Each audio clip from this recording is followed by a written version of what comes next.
Friends, एक नए blog में आपका स्वागत है। और मैं अभी अपने गांव में आ चुका हूं, जहां पर मेरा जन्म हुआ था। जुलाई का महीना आने वाला है और चारों तरफ का जो खेत है बिल्कुल निर्जन पड़ा हुआ है और इसमें कोई खेती नहीं की जा रही है। ऐसा क्यों हुआ कि लोग खेती नहीं कर रहे हैं, और अगर खेती लोग नहीं कर रहे हैं तो उनके सामने क्या समस्याएं आ रही हैं, इसके बारे में हम बात करेंगे। तो चलिए आपको हम बताते हैं कि ऐसा क्यों हुआ। तो फ्रेंड, सबसे पहले हम आपको बता दें कि ये जो ज़मीनें हैं जिस पर लोग खेती नहीं कर रहे हैं, इन ज़मीनों का सरकार के द्वारा भूमि अधिग्रहण किया जा चुका है, यानी सरकार ने अधिग्रहित कर ली है। और ऐसा इसलिए किया गया है कि यहाँ से करीब इधर 6 किलोमीटर दूर एक अमवार ग्राम है। आपको थोड़ा ये पानी दिख रहा होगा, ये नदी है सामने। तो इसी नदी के सहारे अगर 6 किलोमीटर दूर एक अमवार ग्राम है, वहाँ पर एक कनहर बांध का निर्माण किया गया है। इसके वजह से ये इस क्षेत्र की जितने भी ज़मीनें हैं, ऐसा कहा जा रहा है कि लगभग 11 गांव की ज़मीनें सरकार के द्वारा अधिग्रहण की जा चुकी है और लोगों को यहाँ से डिस्प्लेसमेंट भी किया जा रहा है। इस बांध का निर्माण अभी नहीं, बल्कि ये 1981-82 से ही हो रहा था, लेकिन ये कभी भी बांध पूर्ण रूप में बन नहीं पाया। उसके पीछे का कारण ये है कि जब भी यहाँ पर जो बजट आता था, उस बजट के अकॉर्डिंग काम सही तरीके से हो नहीं पाता था और वो पैसा इधर उधर में ख़त्म हो जाता था। तो बांध कभी भी कंप्लीट हो नहीं पाया आज तक।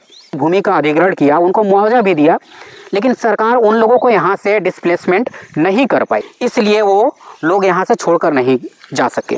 जनसंख्या बढ़ चुकी है पहले की अपेक्षा, तो अब नए तरीके से भूमि अधिग्रहण किया जाना चाहिए था और जो जनसंख्या बढ़ी है उनको नए तरीके से मुआवजा दिया जाना चाहिए था, लेकिन ऐसा वर्तमान में ऐसा नहीं किया गया है और सभी को मुआवजा अभी इस समय नहीं मिल पाया है।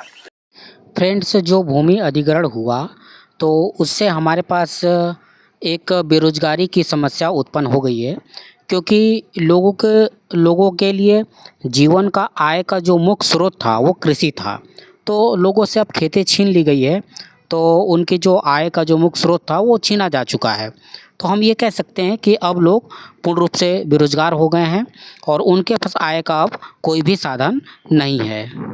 फ्रेंड्स, अभी तक जिनको मुआवजा नहीं मिला है उनको पुनर्स्थापन में बहुत समस्याओं का सामना करना पड़ रहा है, क्योंकि अब उनके पास कहीं भी निवास करने का कोई भी स्थान नहीं है। फ्रेंड्स, अब जैसे भी यहाँ के जो लोग कहीं पर पुनर्स्थापन कर भी रहे हैं तो उनको बहुत समस्याएं आ रही हैं, क्योंकि ऐसा कहा जाता है कि आदिवासी हैं जो उनका जीवन का आधार है जल, जंगल और ज़मीन। तो आप यहाँ पे देख सकते हैं कि ये ज़मीनें थे जिस पर हम लोग खेती करते थे और ये सामने आपको पहाड़ दिखाई दे रहा होगा। तो ये पहाड़ों पर भी हम लोग अपने आवश्यकता अनुसार लकड़ी की चीज़ें ले आ पाते थे। जैसे हमारे यहाँ घर मिट्टी के बने होते हैं तो उसके लिए लकड़ियाँ हम यहाँ पर ले आ पाते थे।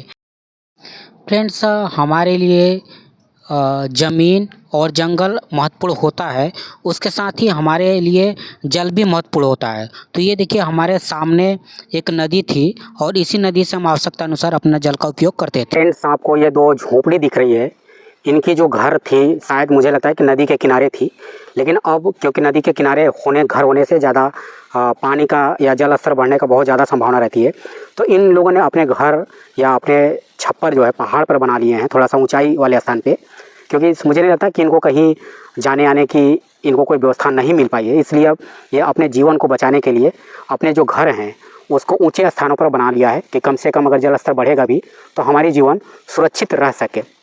तो ये स्थिति है लोगों की, अपनी जान जोखिम में डालकर भी लोग यहाँ पर रह रहे हैं। तो फ्रेंड्स, ये सामने आपको एक बांध दिख रहा है और यही बांध हमारे विनाश का कारण है। आपको थोड़ा बहुत हल्के दिख रहा होगा क्योंकि यहाँ से करीब 6 किलोमीटर दूर है, लेकिन सामने है इसलिए बिल्कुल दिख रहा है। और थोड़ा सा मैं आपको जूम करके दिखा रहा हूँ।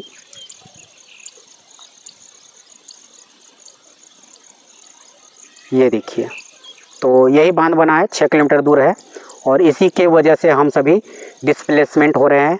इसी बांध के कारण हमारा विनाश हो रहा है। तो फ्रेंड्स, हमारे जो नदी है उसमें बहुत सारा पानी भर गया है, क्योंकि नीचे बांध बंधा है। तो नीचे बांध बनने की वजह से उसका पानी बैक हो रहा है। नीचे पुल थी, पुल डूब गया है, तो इसलिए अब उस पार छत्तीसगढ़ है और इस पार उत्तर प्रदेश है। तो दोनों तरफ नदी के दोनों तरफ हमारे गांव थे, तो लोगों को आना जाना हो रहा है। तो अब उनके पास केवल और केवल नाव के ही सहारे वो इससे इस पार से उस पार जा पा रहे हैं। तो फ्रेंड्स, यहाँ के जो लोग हैं उनके सामने बहुत विकराल स्थिति उत्पन्न हो गई है। लोगों ने कभी नहीं सोचा था कि उनको अपने घर नाव के सहारे इस पार से उस पार जाना पड़ेगा। पहले यहाँ पर पुल हुआ करती थी, लेकिन पुल अब पूरी तरीके से डूब गई है। तो अब लोगों को अपने घर जाने के लिए केवल और केवल नाव का ही सहारा लेना पड़ रहा है।